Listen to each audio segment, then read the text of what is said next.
Mr. Humphries, are you free? I'm free. Forward, please. Mind the doors. Are you being served, sir? I'm Humphries and I'm free. Are you being served, sir? What would you like to see? If you'd like some swimming trunks, we've got them plain or spotty. We've also got some see-through that really tan your... Beachwear. Oh, these are gay. There's plenty round the back. And if you'd like a bit of flash, then try a plastic Mac. Are you being served, sir? I'm Humphries and I'm free. Are you being served, sir? What would you like to see?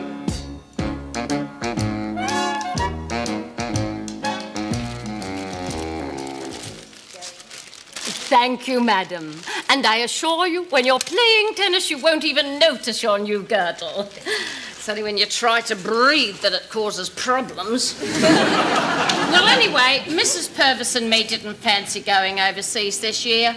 Fiji's getting very common, you know. Oh, we're going there this year. Yeah, that's what I mean. And so we decided that we'd go on a camping holiday to Mildura.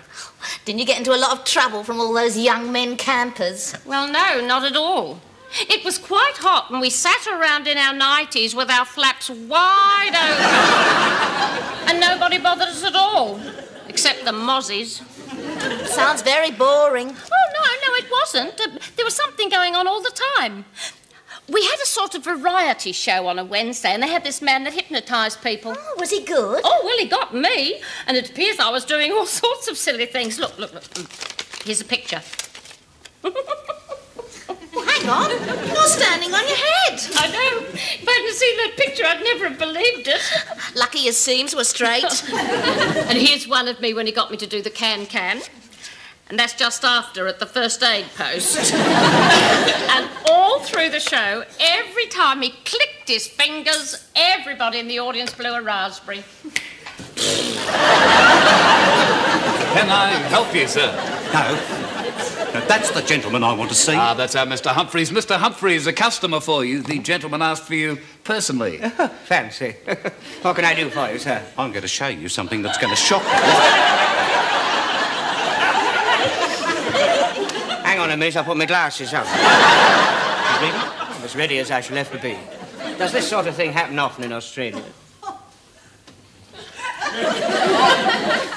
What exactly am I supposed to be looking at? This jumper. Before I washed it, it came down to here. Look where it ended up. Did you wash it yourself? As a matter of fact, I did. You assured me it was drip dry. Well, you the drip that dried it, sir. Get on with your work, Mr. Randall. Did you use lukewarm water? Yes. Did you use a mild detergent? Yes. Did you use soft water? Yes. Did you hang it up to dry? Oh, I did. Well, that's where you went wrong. You should dry it flat out on a towel in some warm sunlight, round about 2 o'clock in the afternoon. Preferably with a nice easterly breeze blowing. I suggest you go home and do that. If you have any trouble, don't hesitate to bring it back straight away. Good morning. Good morning. That was brilliant, Mr. Humphries. Oh, male customers are easy, Mr. Mankowitz. Just the way you handle them. Well, you should know. I must confess, Mr. Mankowitz, the way he dealt with that customer was pure poetry to watch. Well, it wasn't too bad for a pommy. You're telling me nothing, Mr. Randall. I've taken a particular fancy to Mr. Humphries since he arrived here. A silver tongue, a golden smile, a warmer. You could have a great career with the right person behind you. Would you mind changing places with me, Mr. Randall? Attention, everyone. Gather round. Mr. Dunkley would like to address you. I'd like to address him and post him.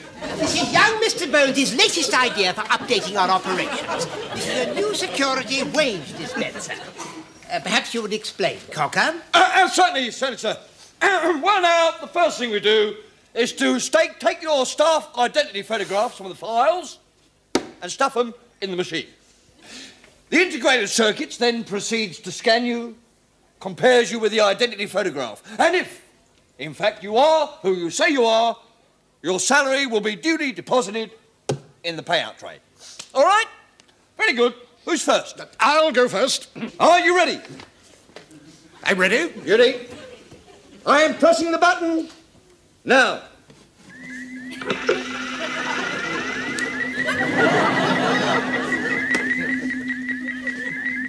The comparing is now going on. Do not pay out. Do not pay out. Do not pay out. There you go. Now I expect you're all wondering why the integrated circuits have not paid out. I was wondering why the integrated circuits have not paid out, weren't you, Mr. Rand? I was definitely wondering why the integrated circuits had not paid out, Mr. Humphries. I shall investigate the identity photograph to see if there is a reason.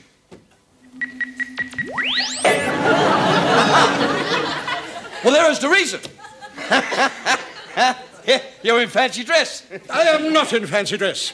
That photograph was taken for the Bone Brothers Operatic Society's production of The Pirates of Penzance. Oh, is there not one reason? Hang on, Waggers. All you got to do, mate, is to get dressed up like that and you'll get your pay. It may surprise you to know that I don't happen to have my pirate's costume with me. She'll be right. Here. You can use this as an eye patch. And these'll do for your hat. Well, if you think every time I get my salary I'm going to parade around with a bra in my eye and a pair of knickers on my head, you've got another thing coming. Oh, well, I mean, it's up to you, mate. Do you want your pay or don't you?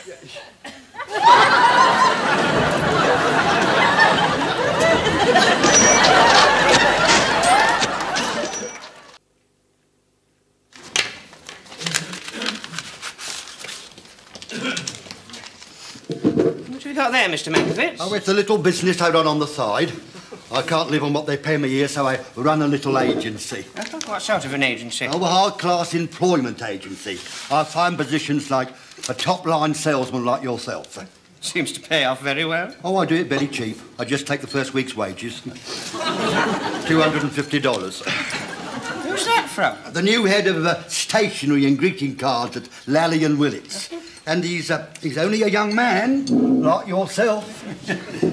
What do you knock up here? I beg your pardon. I mean, what do you earn?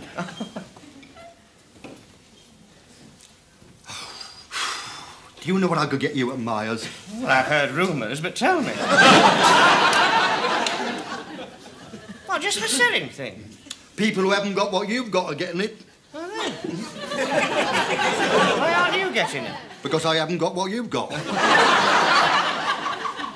I don't like to ask this, Mr. Mankowitz, but what is it I've got that nobody else has? You've got charm and vitality and personality and experience and youth. Oh, that, yes. Oh, well, I've got that, yes. Well, some of it. Now, please don't misunderstand me. Don't think I'm touting for custom. I'm not that sort of person at all. Oh, of course not. No. Would you like me to make some inquiries on your behalf? No, well, as my old scoutmaster used to say, there's no harm in asking. Well, of course not. When did your old scoutmaster say that? Shortly after he told me that I'd got charm, vitality, personality, experience and youth. Well, look, I'm sure you wouldn't mind putting our association on an official basis, eh? Any time you like. In that case, if you just sign here.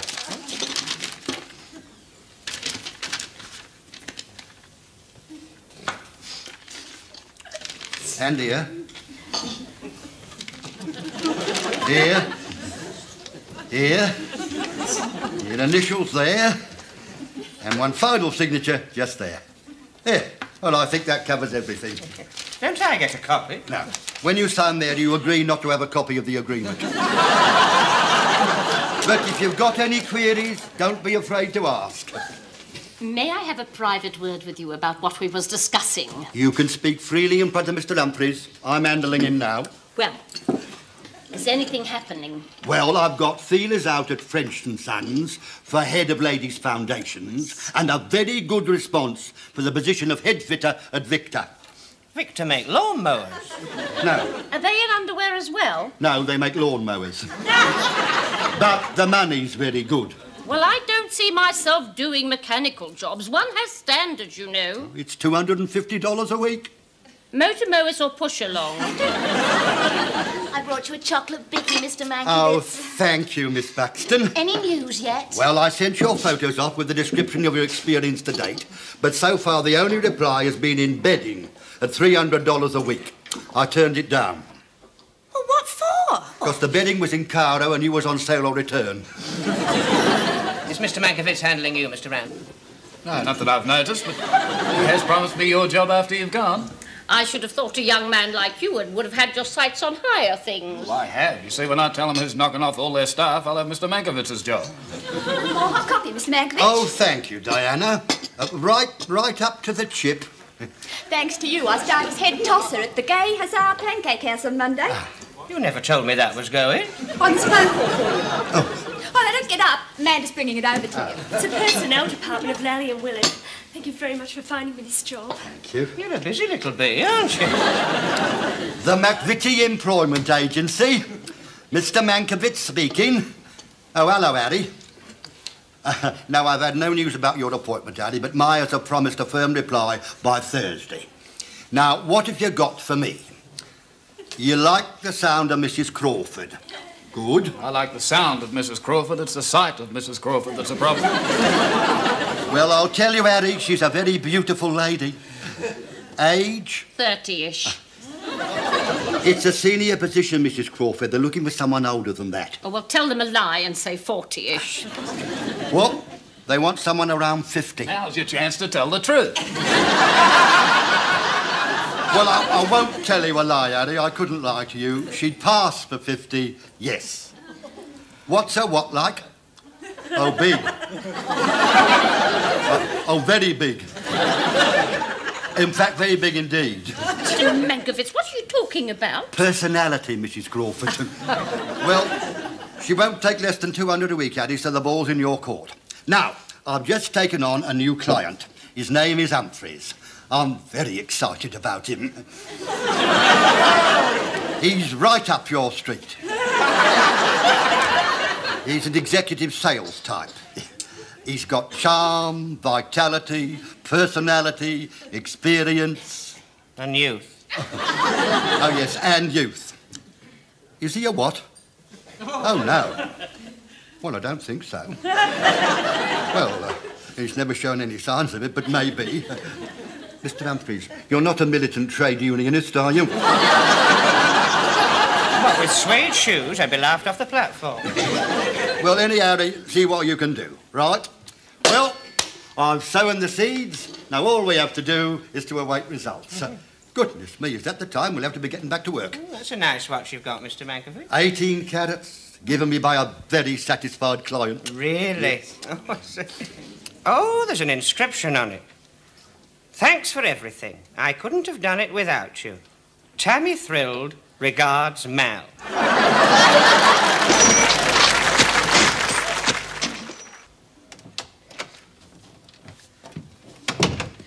Your letter, Mr. Byrne. Oh, I haven't got my glasses. Well, shall I guide your hand? Would you? You're very good at that, aren't you? Now, there we are. B-O-N... I know how to spell it. I'm not dirty, you know. Your new spectacles have arrived from the optician, Mr. Byrne. I thought you might like to see if they're all right.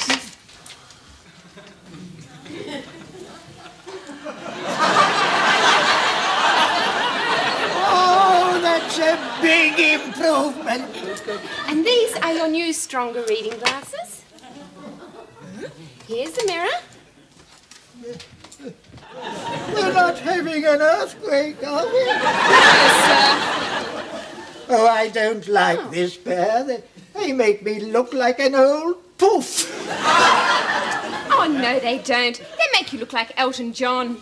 That's no comfort. Now, pay attention, Mr. Byrne, and let's see how much you can read. I can read A. Dressed in Polish. Mr. Byrne, please concentrate. Now, that's written on the bottom. Barnes Cottontails. Wash my hands in lukewarm water.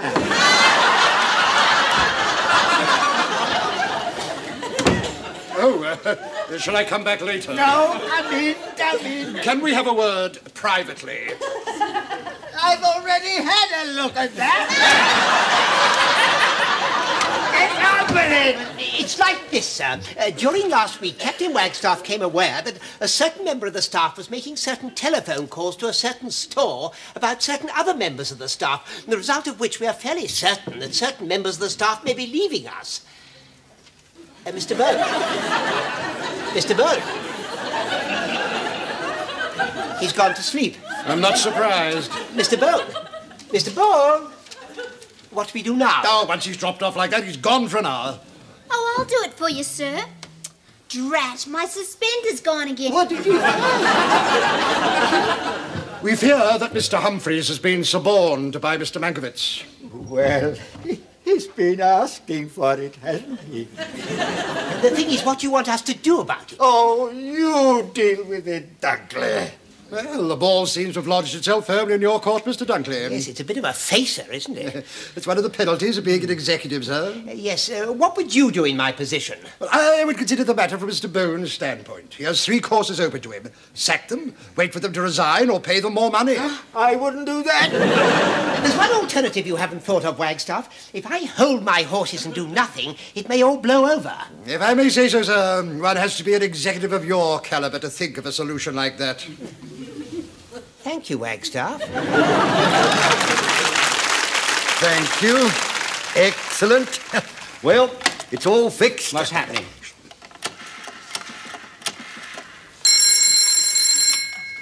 Ladies, where? Could I speak to Mrs. Crawford, please? Who shall I say is calling? The McVitie Agency. Here, it's your agent on the phone.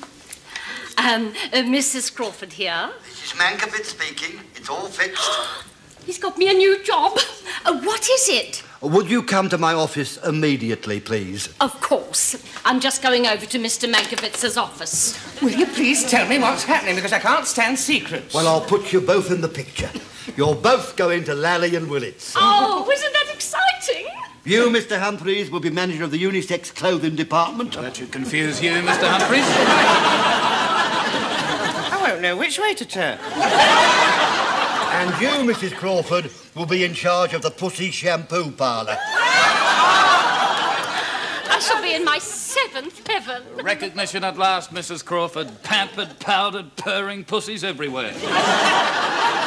And your salary will be... No. What about mine? A month? No, a week. Let's resign. Hold on. You're forgetting your severance pay. If you resign, it'll be trivial. Now, you must get them to sack you, then you threaten them with the Industrial Tribunal for unfair dismissal, and we get a settlement. We? Clause 10. Miss Paxton, Mrs. Crawford, will you please return to your counters? Can't you see that Mrs. Maxwell's waiting? She's the wife of one of the directors. Of course she is. I shall be delighted to give her the service she requires. Now, if you want the sack, all you've got to do is be rude to Willie Wagstaff. Oh, what a good idea. Mr. Humphries, tidy that counter.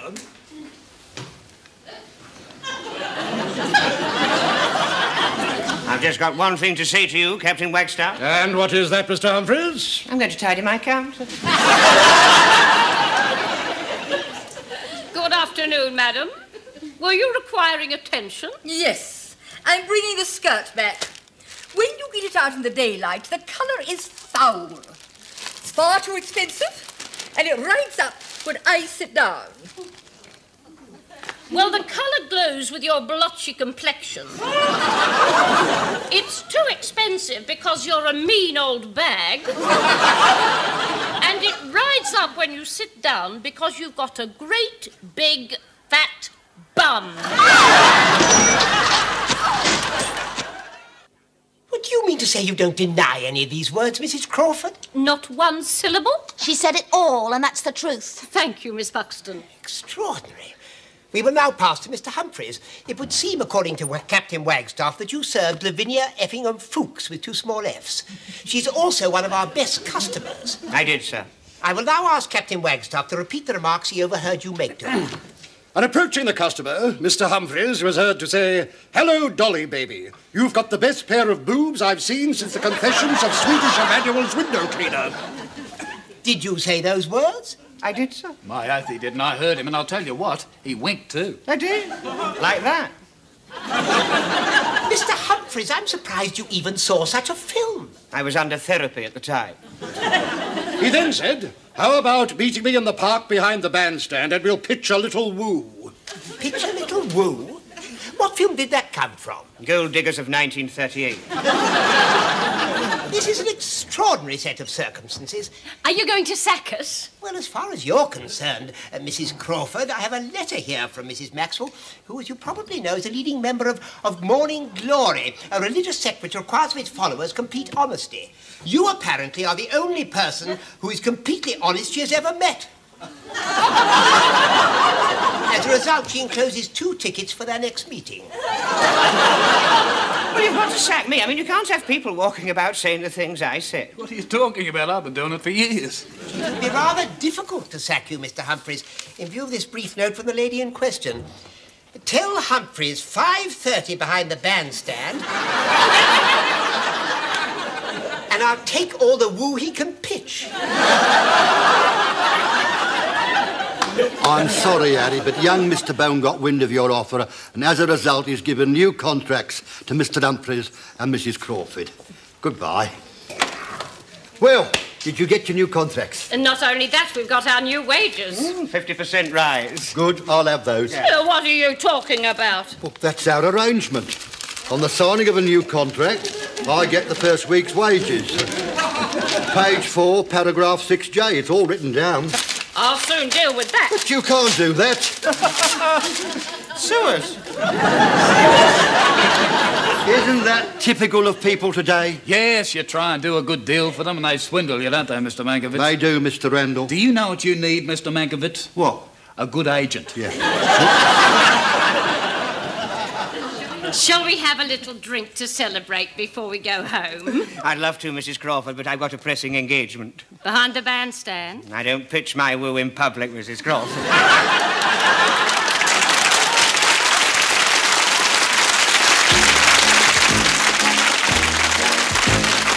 Are you being served, sir? I'm Humphries, and I'm free. Are you being served, sir? What would you like to see? If you'd like some swimming trunks, we've got them plain or spotty. We've also got some see-through that really tan your beachwear. Oh, these again. There's plenty round the back. And if you'd like to fit a flash, then try a plastic mag. I'm Humphries and I'm free. What would you like to see?